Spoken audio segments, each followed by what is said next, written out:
Okay, तो सबसे पहले हम स्टार्ट से ही करते हैं। तो निम्नलिखित माहिती पर से राजेश और जगदीश की साझेदारी पेढ़ी की वही में जरूरी रोजनामचा करके पुनः मूल्यांकन खाता और पुनः मूल्यांकन की असर देने के बाद की पक्की तल पर तैयार कीजिए। तो राजेश और जगदीश का 3/2 के प्रमाण में लाभ हानि बांटने वाले साझेदार है ना, 3/2 के प्रमाण में लाभ हानि बांटने वाले साझेदार हैं। तो 31/3/2017 के दिन की उनकी पक्की तलपट निम्नानुसार है। चलो, उसके बाद क्या क्या बोला है। साझेदारों ने पेढ़ी की संपत्तियों और दायित्वों का पुनः मूल्यांकन करना तथा भविष्य में लाभ हानि 1/1 के प्रमाण में बांटना निश्चित किया, जिसके संबंध में माहिती निम्नानुसार है। इस बार थोड़ा मैं मेथड को चेंज करता हूँ, दाखला गिनने की जो मेथड है ना उसको चेंज करता हूँ। यहाँ पे ज़मीन मकान लिखा है तो मैं ज़मीन मकान पे टिक कर देता हूँ, है ना। यहाँ पे यंत्र और फर्नीचर लिखा है तो यंत्र और फर्नीचर में मैं टिक कर देता हूँ। देवादार लिखा है तो देनदार पे यहाँ पे टिक कर देता हूँ। डूबत ऋण लिखा है तो डूबत ऋण पे टिक कर देता हूँ। स्टॉक लिखा है तो स्टॉक में टिक कर देता हूँ। देनदार लेनदार लिखा है तो लेनदार में टिक कर देता हूँ। जिसका लेखा नहीं करना, चुकाना बाकी खर्च नहीं है इसके अंदर तो एक्स्ट्रा डालना पड़ेगा। विनियोगों को उनकी बाजार कीमत पर दर्शाना है तो विनियोग को बाजार कीमत पे टिक कर देता हूँ। तो इतना मैंने टिक कर लिया। बाकी की चीज़ें मैं पहले आर्थिक चिट्ठे में लिख दूंगा। क्या करूंगा, बाकी की चीज़ें आर्थिक चिट्ठे में लिख दूंगा, लेकिन कुछ चीज़ें मैं आर्थिक चिट्ठे में नहीं लिख सकता, है ना। जिसका मैंने खाता बनाया हो, जिसका मैंने खाता बनाया हो वो चीज़ मैं आर्थिक चिट्ठे में नहीं लिखूंगा, है ना। तो पूंजी खाता तो मैंने बनाया, तो राजेश और जगदीश का पूंजी खाता है तो पूंजी खाते में मैं लिख सकता हूँ पूंजी खाता राजेश। शेष आगे लाए, ये राजेश, ये जगदीश, ये राजेश, ये जगदीश। यहाँ पे लिखूंगा शेष आगे लाए, बाकी अगर लाव्या, है ना। तो कितना शेष आगे लाए मुझे कोई बता सकता है?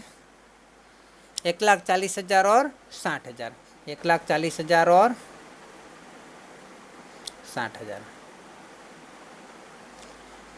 उसके बाद क्या दिया है चेक करते हैं। सामान्य अनामत दिया है 10,000, तो सामान्य अनामत तो खाते में, सामान्य अनामत जो है वो तो राजेश और जगदीश का ही भाग का प्रॉफिट है ना। तो उसको शेयर करना पड़ेगा, उसको बांटना पड़ेगा। तो उसका अनुपात ऊपर दिया है 3/2, तो 10,000 को 3/2 में बांट देता हूँ।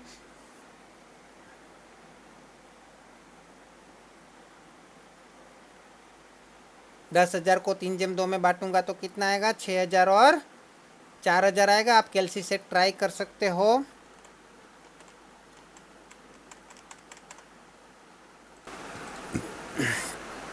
चलो, तो यहाँ पे सामान्य अनामत का बंटवारा हो गया। इसके बाद यहाँ पे दिया लाभ हानि खाता 15,000, तो 15,000 जो भी है वो भी मालिक का लाभ है, तो यहाँ पे मैं लिख दूँ लाभ हानि खाता। तो उस 15,000 को भी 3/2 में बांटूंगा, तो 15,000 को 3/2 में बांटूंगा तो 9,000 और 6,000 आएगा, जो आप कैलसी से कर सकते हो। उसके बाद हम देखते हैं क्या क्या दिया है। उसके बाद लेनदार दिया है, तो लेनदार में टिक किया हुआ है, टिक किया हुआ है तो मैं लेनदार को आर्थिक चिट्ठे में लिखूंगा जरूर, है ना। लेकिन एक लाइन छोड़ के एक लाइन इनर कॉलम में लिख के एक लाइन छोड़ दूंगा। लेनदार कितना लिखना है? लेनदार 95,000 लिखना है, और 95,000 लिख के एक लाइन छोड़ दूंगा, और उसके बाद अंडर नीचे लाइन कर दूंगा ताकि वहाँ तक कोई कुछ और ना लिख दूँ मैं गलती से, है ना। उसके बाद क्या दिया है? ज़मीन मकान दिया है, यंत्र दिया है, फर्नीचर दिया है। तीनों को मैं लिख देता हूँ और एक एक लाइन छोड़ देता हूँ। ज़मीन मकान, यंत्र, फर्नीचर, है ना। ज़मीन मकान कितना दिया है, यंत्र कितना दिया है और फर्नीचर कितना दिया है वो लिखने के बाद एक एक लाइन छोड़ना है। 1,80,000 और 20,000, तो यहाँ पे ऊपर आएगा 1,00,000।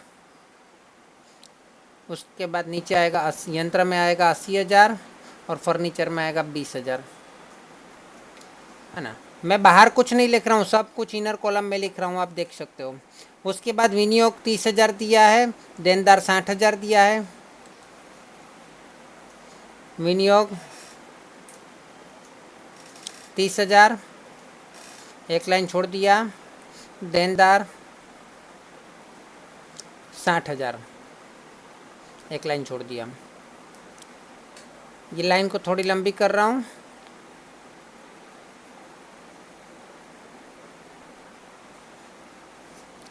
उसके बाद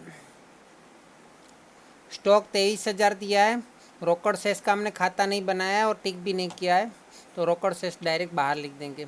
स्टॉक 23,000, रोकड़ शेष 10,000। स्टॉक में तो किया है ना, वो लाइन टिक किया हुआ था ना। स्टॉक 23,000, एक लाइन छोड़ दूंगा। और रोकड़ शेष में कुछ नहीं है, कहीं पे टिक नहीं किया हुआ है, कोई खाता नहीं बनाया, तो उसको डायरेक्ट बाहर लिख देता हूँ। चलो अभी मुझे बताना, अभी हम समायोजन को देखेंगे। हमारे टीचर ऐसे कराती है, मतलब हवाला होता है ना, हवाला का नंबर उसमें डलवा देती है, फिर उसके बाद जैसे जैसे क्रम के अनुसार आता है वो लिखते जाते हैं। चलो ठीक है, कोई बात नहीं। छोड़ने की जरूरत नहीं पड़ती। साझेदारों ने पेटी के संपत्ति और दायित्वों का पुनः मूल्यांकन करना तथा भविष्य में लाभ हानि 1/1 के प्रमाण में बांटना निश्चित किया, जिसके संबंध में माहिती निम्नानुसार है। जमीन मकान की कीमत 20% से बढ़ाइए। तो जमीन मकान की कीमत यहाँ पे कितनी है, 1 लाख है, उसको 20% से बढ़ानी है, तो उसमें प्लस करके वृद्धि लिख दूँ। 20% बढ़ा दिया मैंने, तो 1,20,000 हो गया। यहाँ पे 20% वृद्धि हुई तो हमें फ़ायदा हुआ कि नुकसान हुआ, तो पुनः मूल्यांकन खाते में हमें फ़ायदा हुआ ना, 20,000 वृद्धि हुई तो ज़मीन मकान की, है ना। तो ज़मीन मकान। चलो उसके बाद यंत्र और फर्नीचर की कीमत 20% से घटाइए। यंत्र और फर्नीचर की कीमत 20% घटाएंगे, तो माइनस घटाया, कमी किया, कमी भी लिख सकते हो। तो 80,000 का 20% 16,000 होता है, उसको हम घटाएंगे तो यहाँ पे आएगा 64,000 बचेगा। और इसी तरह फर्नीचर की कीमत 20% मतलब 4,000 हो जाएगी, उसको घटाएंगे तो 16,000 हो जाएगा। ये 4,000 और 16,000 जो है वो हमारा नुकसान है, इसलिए हम उधार बाजू लिखेंगे। यंत्र में कमी, फर्नीचर में कमी।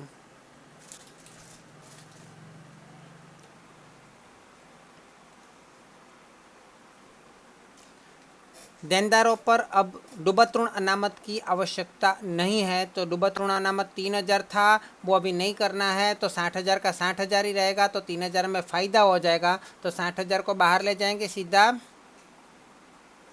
तो 3,000 का फ़ायदा हो गया, तो उसको जमा बाजू लिखा जाएगा। डूबत ऋण अनामत।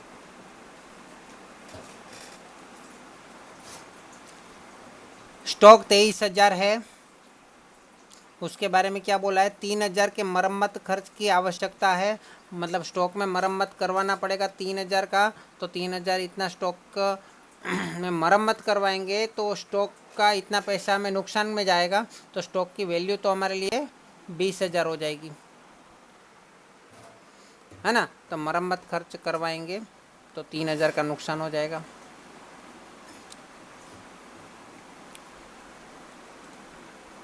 मरम्मत खर्च नहीं करवाएंगे 3,000 का, तो वो स्टॉक 20,000 में बिकेगा, इसलिए वो माइनस हो रहा है। उसके बाद क्या दिया, लेनदारों में से 5,000 अब चुकाने नहीं पड़ेंगे, जिसका लेखा वही में करना बाकी है, तो 5,000 अब चुकाने नहीं पड़ेंगे।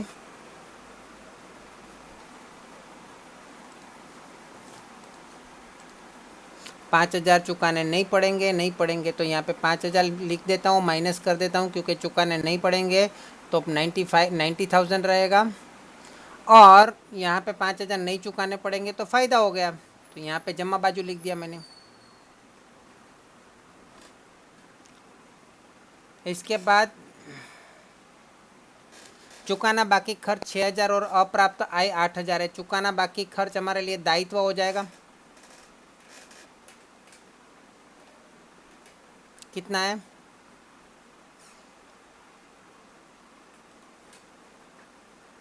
चुकाना बाकी खर्च 6,000 और अप्राप्त आय 8,000 है। चुकाना बाकी खर्च 6,000 है, तो हमारे लिए नुकसान हो जाएगा, खर्च चुकाना पड़ेगा तो। और अप्राप्त आय 8,000 है, तो हमारे लिए फ़ायदा हो जाएगा क्योंकि हमारी आय बढ़ जाएगी।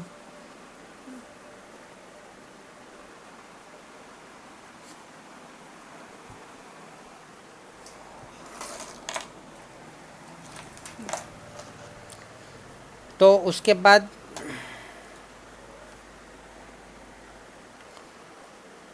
विनियोगों उसकी बाज़ार कीमत पर दर्शाना है और बाज़ार कीमत हमको 25,000 दी हुई है, तो विनियोग की बाज़ार कीमत 25,000 हम बाहर लिख देंगे।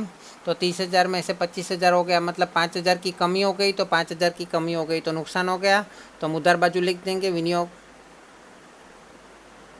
सबसे पहले पुनः मूल्यांकन खाते का टोटल मार के उसका डिफरेंस निकाला जाएगा, तो डिफरेंस निकालेंगे।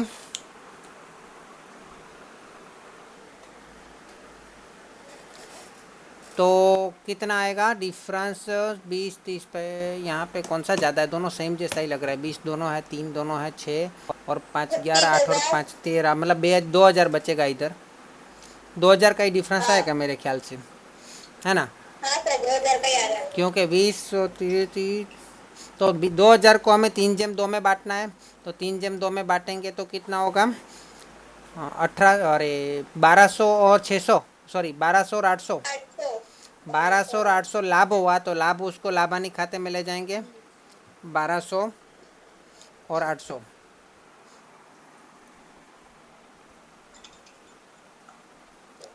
तो इस यहाँ से हम इसको ले जाएंगे, मतलब टोटल मार के डिफरेंस निकालेंगे और इस साइड लेके आएंगे।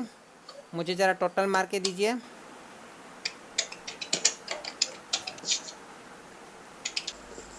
सॉरी, राजेश का कितना हुआ? 1,56,200।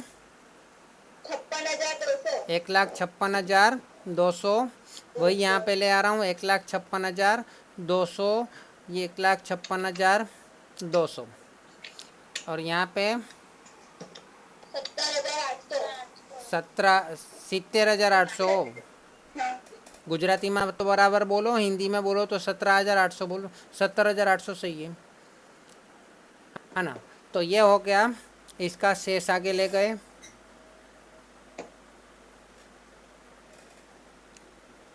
तो अभी यहाँ पे उसकी पूंजी लिखेंगे, राजेश की और जय जो भी है। तो इसका 1,56,200 खाओ, 70,800 कहीं लेवन में।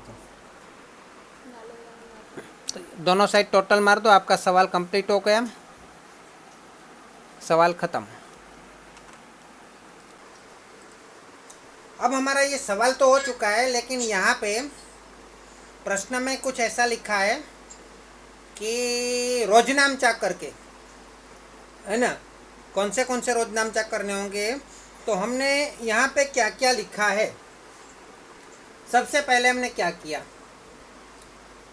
सबसे पहले हमने शेष लिखी, राजेश जगदीश की शेष लिखी। कहाँ पे लिखी? पूंजी खाते में लिखी। तो शेष डायरेक्टली लिख दिए, शेष तो डायरेक्टली लिख दिए, तो उसका कोई रोजनामचा नहीं बनेगा। उसके बाद हमने क्या किया? सामान्य अनामत और लाभ हानि खाते को हमने बांट दिया, तो उसका रोजनामचा बनेगा। क्या बनेगा? देखो, सामान्य अनामत और लाभ हानि खाता कहाँ पे है? पूंजी खाते की जमा साइड है, हैं? तो हम लिख सकते हैं राजेश के पूंजी खाते जमा 6,000, जयेश के पूंजी खाते जमा 4,000, ओ सामान्य अनामत खाते, अरे और सामान्य अनामत खाते उधार लिख सकते हैं। तो हमें पूरा टोटली क्या लिखेंगे? सामान्य अनामत खाते उधार 10,000, राजेश के पूंजी खाते का 6,000, जयेश के पूंजी खाते का 4,000। इसी तरह लाभ हानि खाते का भी इस तरह से लिख सकते हैं। लाभ हानि खाता उधार 9 और 6 15,000 और राजेश के पूंजी खाते का 9,000, जयेश के पूंजी खाते का 6,000, ऐसा लिख सकते हैं। क्लियर हुआ? उसके बाद हमें क्या करना है? देखो, आप दो तरीके से कर सकते हो। उसके बाद हमने क्या किया? ये सब तो खत्म हो गया। उसके बाद हमने ये सभी समायोजन को ले लिया। तो सभी समायोजन की बात करें तो सिंपल सी बात है, पुनः मूल्यांकन खाते में से समायोजन बनाना चाहते हो तो पुनः मूल्यांकन खाते में से बना सकते हो। जैसे कि पुनः मूल्यांकन खाते उधार यंत्र खाते जमा 16,000 लिख सकते हो। पुनः मूल्यांकन के उधार बाजू क्या है? यंत्र खाता है कि नहीं? पुनः मूल्यांकन के उधार बाजू क्या है? पहला यंत्र खाता 16,000 लिखा है, तो हम लिख सकते हैं पुनः मूल्यांकन खाते उधार यंत्र खाते का 16,000, पुनः मूल्यांकन खाता उधार फर्नीचर खाते का 4,000, पुनः मूल्यांकन खाता उधार स्टॉक खाते का 3,000, पुनः मूल्यांकन खाते उधार चुकाना बाकी खर्च खाता उधार खर्च खाते का 6,000, पुनः मूल्यांकन खाता उधार विनियोग खाते का 5,000 लिख सकते हैं। इसी तरह जो जमा बाजू है उसको उल्टा लिखना है, पहले उसका नाम बोलना पड़ेगा। जमीन मकान खाता उधार पुनः मूल्यांकन खाते का 20,000, डूबत ऋण अनामत खाता उधार पुनः मूल्यांकन खाता का 3,000, लेनदार खाता उधार पुनः मूल्यांकन खाता का 5,000, और लास्ट में क्या है?